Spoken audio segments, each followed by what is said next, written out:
오늘은 우리 예수님께서 예루살렘에 입성한 것을 기념하는 그런 종려주일입니다. 우리 예수님의 지상 생애의 마지막 한 주간, 순환주간을 알리는 중요한 그런 날입니다. 이번 이 종려주일과 또 고난주간을 통하여서 예수님의 그 발자취를 함께 걸어가고 또 십자가 복음의 은혜를 통해서 은혜 받고 우리의 심령이 영적으로 풍성해지는 그런 기간이 되시기를 예수님의 이름으로 축복합니다. 복음서 저자들은 이 마지막 한 주간에 초점을 맞추어서 전체 복음서를 거의 기록했습니다. 이 마지막 한 주간이 왜 중요한가? 기독교의 핵심, 기독교의 알맹이, 바로 예수님의 죽으심과 부활이 이루어졌던 것이기 때문에, 그래서 복음서 기자들은 이 마지막 한 주간을 통해서 복음서를 기록을 했습니다. 굉장히 중요한 것이죠. 오늘 우리는 본문을 통해서 우리 주님의 예루살렘 입성이 갖는 깊은 그런 의미를 생각해 보면서 함께 은혜를 나누기를 원합니다. 첫 번째로는 구약 예언의 성취입니다. 오늘 1절에서 4절에 보니 1절 4절을 다시 한번 읽겠습니다. 시작. 예수께서 두 제자를 보내시며 이르시되 너희는 맞은편 마을로 가라. 그리하면 곧 매인 나귀와 나귀 새끼가 함께 있는 것을 보리니 풀어 내게로 끌고 오라. 만일 누가 무슨 말을 하거든 주가 쓰시겠다 하라. 그리하면 즉시 보내리라 하시니 이는 선지자를 통하여 하신 말씀을 이루려 하심이니라. 이는 선지자를 통하여 하신 말씀을 이루려 하심이라. 우리 예수님께서 나귀와 나귀 새끼를 데리고 오라고 하신 것은 단순히 교통수단의 확보를 위한 것이 아니었어요. 수백 년 전에 선지자 예언이 있었는데 그 선지자가 누군가 하면 바로 스가랴 선지자예요. 앞으로 메시아는 예루살렘에 입성할 때 나귀를 타고 입성할 것이다. 예언했어요. 스가랴서 9장 9절에 보니까 시온에 따라 크게 기뻐할지어다. 예루살렘에 따라 즐거이 부를지어다. 보라, 내 왕이 내게 임하시나니 그는 공의로우시며 구원을 베푸시며 겸손하여 나귀를 타시나니 나귀의 작은 것 곧 나귀 새끼니라. 여러분, 우리 하나님은 약속을 지키시는 분이십니다. 그 어떠한 세속적 권력도 어떠한 역사적 격변도 하나님의 약속을 절대로 무산시킬 수 없습니다. 스가랴 예언이 있은 후 약 490년 후에 한 나귀 새끼 위에 앉으신 겸손한 메시아의 모습으로 예수님은 그 예루살렘에 입성을 하셨습니다. 여러분, 이 장면을 한번 상상해 보십시오. 화려한 군사 행렬도 없어요. 화려한 옷을 입은 것도 아니에요. 왕이신 그분이 단순한 나귀 위에 앉아 가시는 모습을 한번 상상해 보시기를 바랍니다. 예루살렘에 입성하시는 예수님의 그 입성의 행차의 모습은 상당히 초라했어요. 세상의 눈으로는 볼품없어 보일지 모르지만은 믿음의 눈으로 보면 이것이야말로 하나님의 약속이 실현되어지는 역사적인 순간이었다는 사실을 믿으시기를 바랍니다. 예언의 성취예요. 여기에 주가 쓰시겠다 하라. 제자 두 사람을 보내어가지고 나귀 새끼 가지고 오면 나귀와 나귀 새끼는 뭐라고 말하라고요? 주가 쓰시겠다. 여러분, 그러면 줄 것이다. 여기서 주가 쓰시겠다 하는 이 말은 오늘날에도 큰 의미가 있는데, 나귀의 주인은 주가 주님께서 쓰시겠다고 하니까요 기꺼이 나귀를 내어주었어요. 오늘 우리에게도 이 말씀은요 굉장히 중요하게 적용을 해야 됩니다. 여러분의 재능과 여러분의 시간과 물질과 에너지를 주님이 쓰시겠다 하실 때 여러분들은 어떻게 응답하시겠습니까? 나귀 주인처럼 즉각적으로 내어드릴 그런 준비가 되어 있습니까? 여러분, 우리가 가진 모든 것은 본래는 다 하나님의 것이요 주님의 것입니다. 우리의 생명도 주님의 것이요 시간도 주님의 것이요 물질도 주님의 것이요 재능도 주님의 것이요 은사도 주님의 것이요 주님께서 쓰시겠다 하시면 언제든지 저를 사용해 주십시오. 이렇게 응답해야 될 줄로 믿습니다. 그리고 자발적 헌신을 통해서 십자가의 길을 선택하셨습니다. 자발적 선택, 중세 시대의 많은 신학자들은요, 케노시스라는 개념을 통해서 예수님의 자기 비움을 설명했어요. 케노시스 하면 따라서 케노시스라는 말은 비움, 자기 비움 이런 말이에요. 빌립보 2장 7절에 보니까 오히려 자기를 비어 종의 형체를 가지사 사람들과 같이 되셨고, 여기서 유래한 이 개념은 성자 하나님이신 예수님께서 인간이 되기 위해서 자신의 무슨 그런 신적인 특권이나 영광을 제한적으로 포기하신 그런 행위를 가리켜요. 이는 전능하신 하나님이 자발적으로 인간의 제한성을 받아들이신 겸손의 극치예요. 케노시스, 완전히 비웠어요. 예수님의 예루살렘 입성은 이 케노시스의 절정을 향해 가는 결정적인 단계였습니다. 성자 하나님께서 인류 구원을 위해서 자발적 헌신으로 십자가의 길을 선택하셨다는 사실을 믿으시기를 바랍니다. 여러분, 케노시스는요, 그리스도인의 삶의 중요한 본보기가 되는 것입니다. 바울은 빌립보서 2장 5절에서 너희 안에 이 마음을 품으라 곧 그리스도 예수의 마음이니, 여러분, 우리의 마음에 그리스도 예수의 마음을 품어야 할 줄로 믿습니다. 이건 뭐예요? 자기 비움의 자세를 따르라 이 말이에요. 이는 자신의 권리, 자신의 특권, 자신의 지위를 내려놓고 타인을 위해서 섬기는 삶의 모델을 지금 우리 주님은 제시하고 있는 것입니다. 나귀를 타고 예루살렘으로 입성하신 예수님의 모습은요, 세상의 권력과 영광을 추구하지 않고 오히려 자신을 낮추어서 섬김과 희생의 길을 선택하신 그 케노시스의 실천적인 표현이었어요. 이러한 자기 비움의 길은 궁극적으로 십자가에서 절정을 이루었고, 이를 통해서 하나님의 구원 계획이 완성되었다는 사실을 믿으시기를 바랍니다. 그리고 마지막으로 세상과는 다른 왕권을 보여주셨어요. 세상과 다른 왕권, 9절에서 11절에 보니 이렇게 말씀합니다. 우리 9절 11절을 같이 읽도록 하겠습니다. 시작. 앞에서 가고 뒤에서 따르는 무리가 소리 높여 이르되 호산나 다윗의 자손이여 찬송하리로다. 주의 이름으로 오시는 이여 가장 높은 곳에서는 호산나 하더라. 예수께서 예루살렘에 들어가시니 온 성이 소동하여 이르되 이는 누구냐 하거늘 무리가 이르되 갈릴리 나사렛에서 나온 선지자 예수라 하니라.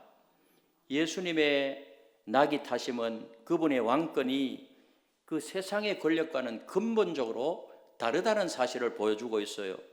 군중들이 호산나 다윗의 자손이여 라고 외치면서 예수님을 정치적인 메시아로 환영했지만은 예수님이 가져올 왕국은 그들의 기대와는 완전히 달랐어요.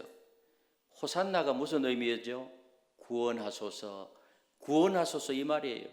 구원하소서 이렇게 간청했지만은 이스라엘 백성들에게는 구원과 승리를 축하하는 그런 환호성으로 변했는데, 그 당시에 군중들은 로마의 압제에서 자기 자신들을 해방시켜줄 정치적 메시아, 군사적 메시아를 기대했지만은 예수님은 죄와 사망과 사망의 권세에서 인류를 구원하기 위하여서 오셨습니다. 그들의 메시아관과 예수님의 메시아 직분을 감당하는 것은 완전히 달랐어요. 우리 역사학자들의 견해에 의하면 1세기 팔레스타인 지역이 로마 제국의 압제 속에서 여러 메시아적 혁명운동이 일어나고 있는 그런 시기였다는 것을 지적하고 있어요. 유대인들은 다윗의 자손인 메시아가 와서 로마를 물리치고 이스라엘 왕국을 회복할 것을 열망했습니다. 그래서 정치적 메시아, 군사적 메시아, 이런 정치적 기대 속에서 예수님의 예루살렘 입성은 폭발적인 열광을 불러일으켰지만은 예수님의 목적은 정치적 해방이 아닌 영적인 구원이었다는 것, 영적 구원. 완전히 달랐습니다. 그래서 예수님은 겸손과 섬김과 그리고 자기 희생을 통해서 승리하셨습니다. 그러나 세상의 왕들은 힘과 폭력과 압제와 지배로 승리를 거두지만은 우리 예수님은 완전히 다른 그런 길을 선택했습니다. 세상의 왕들과 왕이신 예수님과 그 길이 완전히 달랐어요. 여러분, 나귀는 전쟁이 아닌 평화의 상징이에요. 전쟁의 상징은 말이에요, 말. 정치적 메시아, 군사적 메시아로 예수님이 이 땅에 오셨다면 예루살렘 입성할 때 나귀를 타고 오셨을까요? 말을 타고 오셨을까요? 그 말이죠. 나귀는 평화를 상징해요.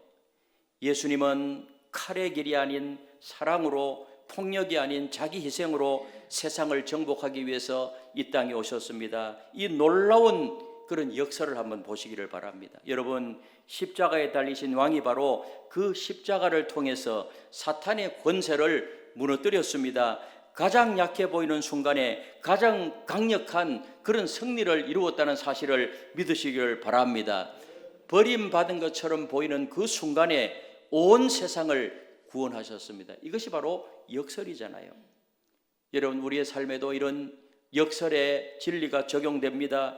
우리가 예수님처럼 겸손하게 자기 자신을 낮추고 섬기는 삶을 살 때 그곳에 진정한 승리와 능력이 나타나게 된다는 사실을 믿으시기를 바랍니다. 이것이 하나님 나라 백성의 삶의 모습이요, 예수님을 따르는 사람의 모습이요, 그리스도인의 모습이 되어야 된다는 것입니다. 점점 더 분열되고 적대적이 되어가는 이 세상에서 우리 그리스도인들은 예수님의 겸손, 예수님의 온유를 본받아야 돼요. 여러분, 권리를 내세우기보다는 의무를 다하고 지배하기보다는 섬기고 정복하기보다는 화해를 이루는 그런 삶을 살아야 합니다. 이것이 바로 하나님 나라의 백성의 삶이라는 사실을 믿으시기를 바랍니다. 이것이 바로 예수님의 모습이에요. 사랑하는 성도 여러분, 오늘 종료주일을 맞아서 낙이 타신 왕의 모습을 묵상했습니다. 그분은 약속대로 오신 메시아, 자발적으로 십자가를 선택하신 구원자요, 겸손과 사랑으로 오신 승리의 왕이셨습니다. 오늘 우리 현실을 보십시오. 우리 대한민국을 보세요. 우파와 좌파로 갈기갈기 찢겨져서 서로를 증오하는 안타까운 현실에 처해 있어요. 가정에도 우파가 좌파가 있고 교회 안에도 마찬가지고 우리 사회가 지금 그렇게 안타까운 현실, 이러한 시대에 우리 그리스도인이 기억해야 할 것은 예수님께서 보여주신 화해와 통합의 정신이라는 사실을 믿으시기를 바랍니다. 예루살렘 입성 장면에서 주목할 점은 거기에 다양한 배경을 가진 사람들이 함께 모여가지고 예수님을 환영했다는 것입니다. 9절에 보니까 앞에서 가고 뒤에서 따르는 무리라는 표현을 하고 있는데 다양한 계층, 배경을 가진 사람들이었어요. 거기는 갈릴리에서 온 농부들도 있고 예루살렘 도시 거주자들도 있고 가난한 자들도 있고 부자들도 있고 유대인들과 이방인들까지 그들 모두 예수님 안에서 하나가 되었다는 것입니다. 예수님은 일생 동안 경계를 허무르고 통합을 이루는 삶을 사셨습니다. 유대인과 사마리아인, 유대인과 이방인, 세리와 바리새인, 부자와 가난한 자, 병든 자와 건강한 자, 이 모든 이들을 향해 우리 예수 그리스도께서는 사랑의 손길을 내미셨다는 사실을 믿으시기를 바랍니다. 그분의 십자가의 궁극적인 정신은 화해의 정신이에요. 그래서 에베소서 2장 14절에 보니 이렇게 말씀합니다. 우리 같이 한번 읽어보도록 하겠습니다. 시작. 그는 우리의 화평이신지라 둘로 하나를 만드사 원수된 것 곧 중간에 막힌 담을 자기 육체로 허시고. 예수님의 화평을 실천해야 됩니다. 온라인이든 오프라인이든 분열과 증오의 말이 아닌 화해와 존중의 말을 전하는 평화의 사도가 되어야 될 줄로 믿습니다.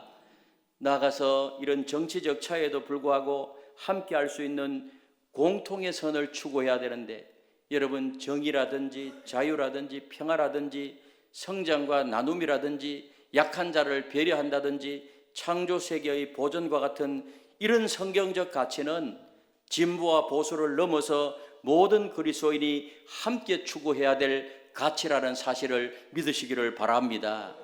그리고 기도의 영성을 회복해야 돼요. 나라와 민족을 위한 기도에서 우리와 다른 의견을 가진 이들을 위한 기도로 우리는 나아가야 됩니다. 예수님은 우리에게 원수를 위해서 기도하라고 가르쳤잖아요. 여러분, 나와 맞지 않는 그런 반대자들을 위해서 진심으로 기도할 때 우리 마음이, 내 마음이 먼저 변화될 줄로 믿습니다. 그래서 지금 이 시대의 시대 정신은 통합이에요. 화해예요. 이미 십자가에서 예수님이 벽을 허물었다고 하는데 우리 아버지와 아들이 그런 이념 문제 때문에 치고받고 싸워서 되겠어요? 같은 교인들끼리 싸워서 되겠어요? 같은 민족끼리, 그것도 대한민국이 둘로 나누어져 있는 이 시점에서 우리 남한에서 이렇게 극한 대립으로 가서 되겠습니까? 이런 벽을 허물고 화해와 통합으로 나가는, 그것은 정치적으로도 안 되고 교육으로도 안 되고 주님의 복음의 능력으로 가능할 줄로 믿습니다. 이제 성찬식을 앞두고 우리 모두 주님의 겸손한 사랑 앞에 무릎을 꿇읍시다. 그분이 우리를 위해서 찢으신 몸과 흘리신 피를 기억하며 우리도 그분처럼 겸손히 섬기는 그런 삶을 살아갑시다. 여러분, 이 고난주간 주님의 발자취를 따라서 겟셋만에서 골고다까지, 십자가에서 빈 무덤까지 함께 걸으며 그 여정 속에서 우리의 마음이 뜨겁게 타오르는 그런 놀라운 은혜와 능력과 경험을 또 체험하게 되시기를 예수님의 이름으로 축원합니다.